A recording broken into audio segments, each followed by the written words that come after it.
Section 192 ప్రకారం నాకు encroachment impose చేసే ఓకే, నాకు కౌన్సిలర్ గారికి ఖచ్చితంగా ఇంటిమేట్ చేయాలన్న చట్టం అయితే ఎక్కడ లేదు. ఒకవేళ అట్లా చెప్పండి, ఆక్రమణలో తెలియపరచాల్సిన అవసరం లేదు. లేదు కానీ ఈ పొద్దు తెచ్చుకోవడానికి మీకు నచ్చిన తెచ్చుకుంటారు, నచ్చని వదిలిపెట్టారు. చెప్తున్నాను సార్, 5 నెలల నుంచి నా వార్డులో వేసిన షాపుల గురించి మన కలెక్టర్ గారికి కూడా లెటర్స్ ఇచ్చాను. సబ్ కలెక్టర్ గారికి 2-3 సార్లు, కమిషనర్ గారికి ఇచ్చాను, నిన్నటి దినం కూడా ఇచ్చాను. దాని మీద నాకు వివరణ ఏంటి అన్నది కావాలి అధ్యక్ష. ఇప్పుడు ఇది లేని పక్షంలో ఈ రోజు నాకు ఏమీ చెప్పకపోతే నేను సోమవారం రోజు కర్నూలుకి వెళ్ళి కలెక్టర్ గారిని కలిసి అక్కడే నిరాహార దీక్ష కూర్చోవడానికైనా సిద్ధం అధ్యక్ష. ఎందుకంటే అక్కడికి అయిన సబ్ కలెక్టర్ గారు మీకు ఆదేశాలు ఇచ్చినా దాని మీద కానీ ఇంకోటి కానీ ఒక కౌన్సిలర్ కి ఇంటిమేషన్ కానీ అది ఏం జరుగుతుంది ఏం పోతుంది అన్నది మా దాకా ఏది తీసుకురాకుండా ఎవరిష్టానికి వాళ్ళు ఏం చేస్తున్నారని తెలియకపోతే మేము ఎందుకు అధ్యక్ష, మాకు దాని మీద వివరణ కావాలని కోరుతున్నాం అధ్యక్ష. ఫస్ట్ అది ఇవ్వండి మాకు, అది ఇప్పుడు ఇస్తేనే అధ్యక్ష. లేదంటే నేను సోమవారం రోజు ఖచ్చితంగా కర్నూలుకి వెళ్ళి కలెక్టర్ గారి దగ్గర కలుస్తాను అధ్యక్ష. అక్కడే నిరాహార దీక్ష కూర్చోడానికి అయితే సిద్ధం. కమిషనర్ గారికి నిన్న కూడా ఇచ్చాను అధ్యక్ష. దీని మీద నేను నాకు వివరణ కావాలి ఇప్పుడు.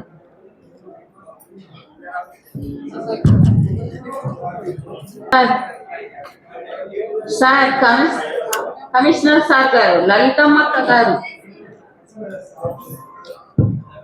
గౌరవ కౌన్సిల్ సభ్యుల చైర్మన్ మేడంకి, వైస్ చైర్మన్ సార్ బంకులకి మేము ఎంక్రోచ్మెంట్ ట్యాక్స్ ఫిక్స్ చేయడం జరిగింది. ఆ ఎంక్రోచ్మెంట్ ట్యాక్స్ కూడా మొత్తం అంతా కలెక్ట్ చేయడం జరిగింది.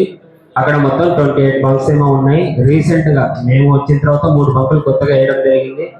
అన్ని దాంట్లో కలిపి ఎంక్రోచ్మెంట్ ట్యాక్స్ ఫిక్స్ చేయడం జరిగింది. ఎవరైనా చేస్తున్నారు అధ్యక్ష?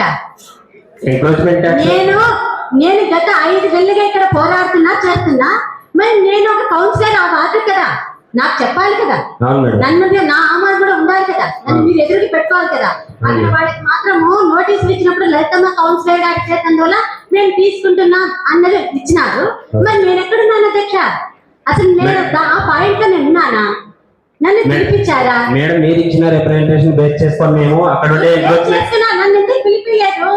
బేస్ చేసుకోవడం కాదు, నన్ను కూడా పిలిపించాలి. నేను ప్రజల్లో ఉన్నదాన్ని కదా. అవును మేడం, ఇప్పుడు నువ్వు తీసుకుని ఎన్ని ఏళ్ళని కట్టించుకున్నావు? ఎంక్రోచ్మెంట్ ట్యాక్స్ ఫిక్స్ చేయడం నువ్వు ఎన్ని ఏళ్ళని కట్టించుకున్నావు? ప్రజెంట్ ఇప్పుడు ఈ సంవత్సరానికి కట్టించాను. అవి ఉండబట్టి ఎన్ని ఏళ్ళు ఆయా? 10 సంవత్సరాల్లో 15 సంవత్సరాల నుంచి. నాకు ఎందుకు నేను నిలబడింది నేనేం మాట్లాడినా కదా. ఏది మేడం? నేను అక్కడ వచ్చింటే నీతో పాటు నువ్వు నాకు ఇంటిమేషన్ ఇచ్చింటే అక్కడ ఎన్ని ఏళ్ళ నుంచి ఉన్నాయి, ఏం మాట్లాడాలని తీర్మానం నీకు మీరు చెప్పలేదనుకో, నేను కూడా వచ్చి ప్రజల్లో పడింది కదా, దాని మీద ఏం తీసుకుంటాం అప్పుడు మాట్లాడింది కదా. మరి నాకెందుకు ఇంటిమేషన్ ఇవ్వలేదు? మీ ఇష్టానుసారం మీరు చేస్తున్నారు అంటే మేము ప్రజల్లో మనుషులను కామా? మేము కౌన్సిల్లో పనికి రాలేదా? మేడం మీరు తీయమని ఇచ్చారు అక్కడ ఎంక్రోచ్మెంట్స్. మిమ్మల్ని తీయమని చెప్పేసి అన్నారు. మిమ్మల్ని ఎవరు వసూలు చేయమన్నారు? తీయమని చెప్పినాక మీరు ఎట్లా వసూలు చేయగలుగుతారు? మున్సిపల్ సెక్షన్ 192 ప్రకారం నాకు ఎంక్రోచ్మెంట్ ఇంపోజ్ చేసే ఓకే, నాకు కౌన్సిలర్ గారికి ఖచ్చితంగా ఇంటిమేట్ చేయాలన్న చట్టం అయితే ఎక్కడ లేదు. ఒకవేళ అట్లా ఏదన్నా ఉంటే నాకు తెలిసిన దీని ప్రకారం ఒకవేళ అట్లా ఏదన్నా ఉంటే ఫర్దర్ గా నేను ఇది చేసేసి మీకు ఏదైనా ట్యాక్స్ ఇంపోజ్ చేయాలంటే నెక్స్ట్ టైం నేను ఖచ్చితంగా మీకు ఇంపోజ్ ఇంటిమేట్ తీసుకున్నారు. 5,000 తీసుకోలేదు. 5,000 చలాన్ కట్టించావు. అవునా? సరే, నా దాకా వచ్చిన నోటీస్ నా పరంగా వచ్చిన వేరుగా ఉన్నాయి.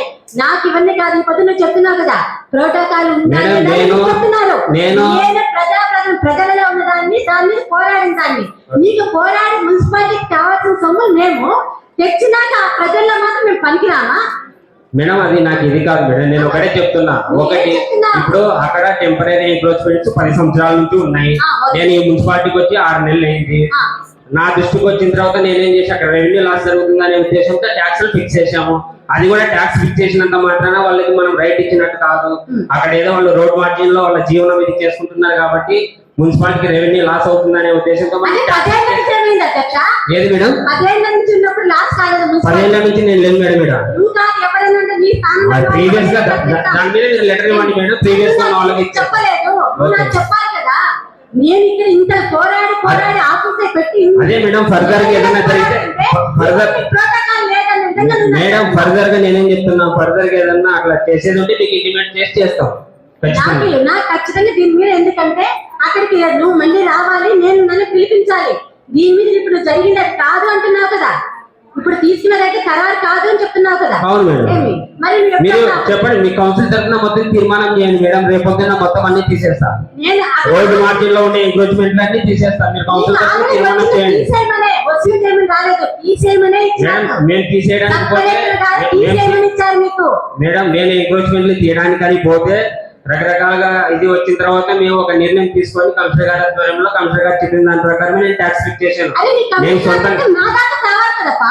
ఏ ప్రజలు అనుదాన్ని నాకు ఎందుకు ఇచ్చారు మరి అయితే? అదే చెప్తున్నా కదా మేడం. ఫర్దర్ గా ఏదైనా జరిగేది ఉంటే ఖచ్చితంగా అంటే ఇప్పుడు నువ్వు అంటే ఇప్పుడు నేను అడిగితే నువ్వు నాకు ఇవ్వట్లేదు, అడగకపోతే నీ ఇష్టం. మేడం ఖచ్చితంగా మీకు ఇంటిమేట్ చేసి చేయాలనేది అయితే చట్టం లెక్క లేదు మేడం. నాకు లేదా అంటే ప్రజలు అంటే మున్సిపాలిటీ తెచ్చిపెట్టాల్సిన మాట నేను ఉంటాను. రెవెన్యూ వసూలు చేసే దాంట్లో అయితే లేదు మేడం. నేను రెవెన్యూ వసూలు చేసిన దాంట్లో ఏదైనా లోటుపాట్లు ఉంటే మీరు నన్ను క్వశ్చన్ చేయొచ్చు నువ్వు ఖచ్చితంగా మాకు ఇంటిమేషన్ మున్సిపాలిటీ తరఫున నాకు సొమ్ము తీసుకోవడానికి మీరు ఉంటారా? మేడం. సొమ్ము వసూలు చేయడానికి మీరు ఉంటారా? ఎత్తుకోవడానికి మేము ప్రజల్లో మేడం ఖచ్చితంగా ఇప్పుడు ఎక్కడైతే రెవెన్యూ లాస్ అవుతుందో ఖచ్చితంగా అక్కడ నేను ఖచ్చితంగా చేస్తాను. ఇప్పుడు మీ దృష్టికి తీసుకొస్తాం మేడం. తీసుకొచ్చిన తర్వాత ఖచ్చితంగా అది చేయాల్సిందే కదా. నాకు ఆ బంకు తీర్చాలి మరి అయితే పదాంగా లేకపోతే ఇప్పుడు పదామా? మేడం మీరు చెప్పే బంకులు కాకుండా మొత్తం బంకులు తీయమంటే తీస్తా. లేదు ఆ 2 బంకులు 3 బంకులు తీయాలంటే నేను తీయను. ఏంటది? ఏమేమి? అక్కడ ఉండే బంకులు మొత్తం తీయమంటే తీసా. పదండా మొత్తం అన్ని తీస్తా. పదండా అన్ని పిల్లలు నువ్వు చెప్పినట్టు నేనా అక్కడ మంచి నువ్వా? అక్కడ మంచి నేనా ఉండే ప్రజల్లో నువ్వేనా చెప్పడానికి ఇప్పుడు? అంటే నీకున్నాయి అక్కడ లంచాలు ఏమన్నా?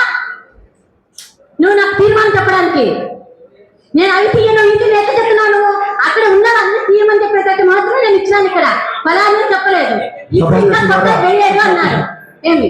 సభాధ్యక్షుల ద్వారా గౌరవ కౌన్సిల్ వారికి అమ్మ మీరు 10 సంవత్సరాల నుంచి ఉన్నాయి అక్కడ ఆక్రమణ అవును చెప్తున్నారు. సార్. బాగానే ఉంది. అవును. మీ పీరియడ్ ఎంత ఎండాలైందమ్మా? ఏం సార్? మీరు ఎన్ని సంవత్సరాల నుంచి ఉన్నారు కౌన్సిల్ గా? సార్ నేను ఇప్పుడు గత ఎందుకంటే మున్సిపల్ స్థలాలలో ఎక్కడైనా ఆక్రమణ ఉన్నప్పుడు ఖచ్చితంగా మీకు నోటీస్ లేకుండానే ఎక్కడైనా అభ్యర్థులు వచ్చి ఖచ్చితంగా మేము తీయాల్సిందే. ఓకే ఒకవేళ ఏదైనా వాళ్ళ తరఫున మీరు ఏదైనా చేయాలనుకుంటే కౌన్సిల్ ఏదైనా సమాచారం ఇచ్చి ఒక రెజల్యూషన్ కానీ లేదంటే ఇంకొక ఏదో రకమైన తీర్మానము అది తీయడమా లేదంటే ట్యాక్స్ పాస్ చేయడమా అనేది మీరు మాట్లాడగలిగితే, ఎందుకంటే ఆల్రెడీ కౌన్సిల్లో బైలాలు అనేది తయారు చేశారు కాబట్టి ఆ బైలాల ప్రకారమే ఏ అధికారి ఎప్పుడు వచ్చినా సరే సార్ మీకు దాని ప్రకారం పోతూ ఉంటారు. కాదు సార్, ఒకవేళ మీ దాకా వచ్చిందన్నప్పుడు మాకు తెలియపరచాలనా లేదా? ఒక మాట మాకు చెప్పండి. ఆక్రమణలో తెలియపరచాల్సిన అవసరం లేదు. లేదు కానీ ఈ పొద్దు తెచ్చుకోవడానికి మీకు నచ్చిన దాకా తెచ్చుకుంటారు, నచ్చని వదిలిపెట్టారు. నచ్చిన వాళ్ళంటే ఉండవు. ఆయన అదే చెప్పినారు సార్. కంప్లైంట్ వస్తే ఖచ్చితంగా యాక్షన్ తీసుకుంటాం. నేను అన్నిటికీ అన్ని నేను మొత్తం ఒకవేళ కౌన్సిల్ తరఫున మీరు మొత్తము ఆక్రమణలు ఎక్కడెక్కడ ఉన్నాయో తీర్చమంటే ఖచ్చితంగా యాక్షన్ తీసుకుంటాం. ఓకే సార్ పదమండి సార్. స్టార్ట్ చేయండి. ఓకే సార్ అలాగే మొత్తం తీసుకురాం సార్. ప్రకారం పోదాం లేదమ్మా. పదమండి సార్ అలాగే. నాకు దాని మీద సరే మీరు ఓకే చేసేందుకు రావాలి సార్. ఈ పది చెప్తున్నాను నేను పక్షం అయితే నేను ఖచ్చితంగా అక్కడ తీసుకెళ్తా. నా దాకా ఇప్పుడు ఇంటిమేషన్ లెటర్ మీరు చేయగలరు. నేనైతే కొట్లాడి పోరాడి పలానా సమస్య వాటి మీద తెస్తాను. తెచ్చినాక మాత్రం కౌన్సిలర్ పనికిరాదు.